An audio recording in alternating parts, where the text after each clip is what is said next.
Andrew, how helpful is this extra day's rest, managing trips? I don't know. I mean, for our team, we just say strength in numbers, so I don't know if it goes against us, you know what I mean? Being that the other teams can get rest, they don't use as many bodies, so the schedule is what it is, and just try to be ready to play. Jefferson was saying, no, it's good for the product in that guys do get rested up and there's a higher quality of basketball that way. Would you agree with that? Or? I don't know. Like I said, for us, we strengthen numbers.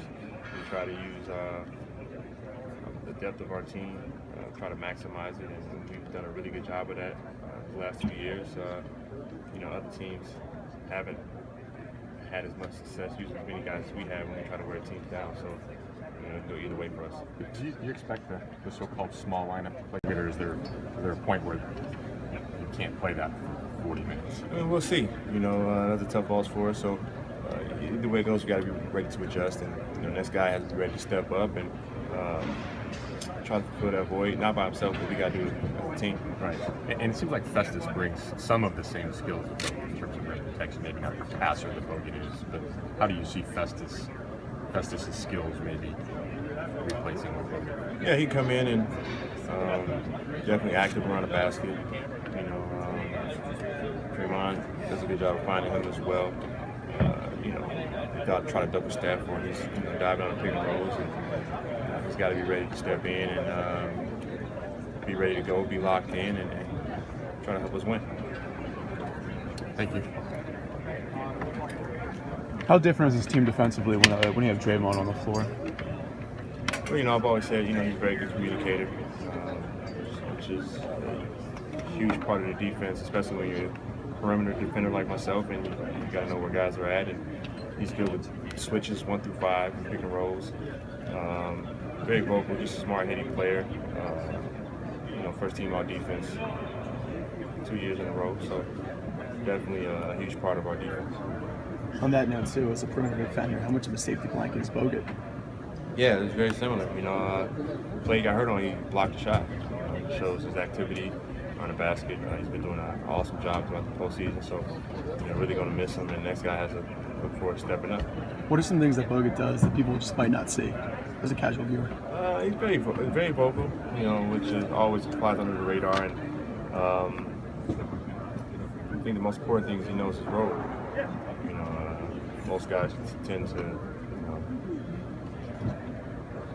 do what they're told, but they also want to add something else that they're not needed to do, which can be detrimental to the team. But he's that guy who knows his role and he embraces his role, and that does wonders for us on many occasions. So that's probably the most important thing. And how's the team reacted to him ever since the injury happened and the diagnosis came out? Well, first of all, you just want to know that he's doing all right. Make sure that spirits are high. No one wants to go down in the finals and playing hard and playing the right way. But it just so happened that's how it's supposed to happen. So we got his back. He has ours, and we can go try to get one. Andre, when you guys first small ball lineup last year, when you first got here, when it was broached to you, did you think it was a strange thing? Like, did you go, whoa, who's playing center again? Like, or did you get it? I mean, I've seen it. I've seen it before, used sparingly throughout the league, throughout my years, and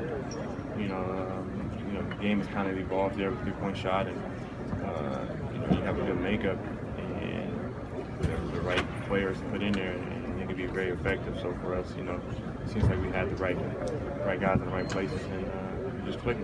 Last year, when you guys really you committed to it all the way during the finals, was it something that you guys were waiting to do? Like, I mean, did it feel like, okay, this is what we've been waiting all year for, to unleash that?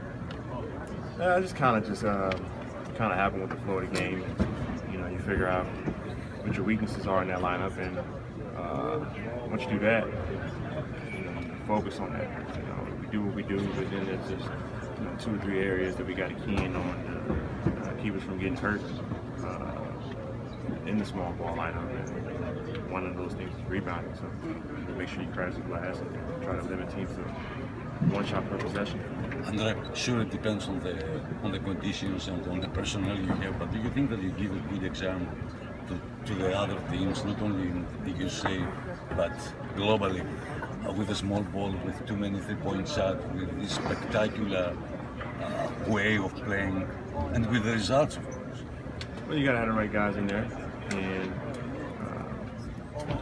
it's a lot that goes into it. You know, not just talent. You gotta have the right egos. You gotta have the right temperament of the team or temperament of the coach, and you know, you gotta have the right veteran, the right aged guys who understand the roles, willing to sacrifice in different areas, and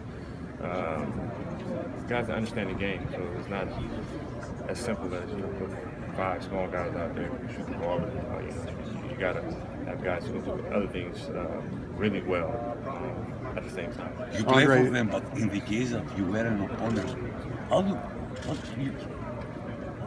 should you believe? Would be your opinion on the Golden State Warriors as an opponent, not as a player? As an opponent, I don't know. You know, I compete